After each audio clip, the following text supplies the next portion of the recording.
এদিকে ফুলবাগানে ব্যবসায়ী রক্তাক্ত দেহ উদ্ধার। নিজে লাইসেন্স প্রাপ্ত বন্দুক থেকে গুলি চালিয়ে এই আত্মঘাতী ব্যবসায়ী। আত্মহত্যার আগে মোবাইলে ভিডিও বার্তা পরিবারকে। সদ্য প্রয়াত হয়েছেন স্ত্রী। ক্যান্সার আক্রান্ত ছিলেন ব্যবসায়ী, চলছিল কেমো। মানসিক অবসাদ থেকেই আত্মঘাতী ব্যবসায়ী, এমনটাই দাবি পুলিশের। ফুলবাগানে ব্যবসায়ী রক্তাক্ত দেহ উদ্ধার করা হয়েছে এমনটাই জানা যাচ্ছে এবং নিজের লাইসেন্স প্রাপ্ত বন্দুক থেকে গুলি চালিয়ে এই আত্মঘাতী হন তিনি।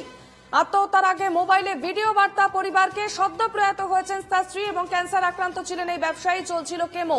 মানসিক অবসাদ থেকেই আত্মঘাতী ব্যবসায়ীর দাবি পুলিশের।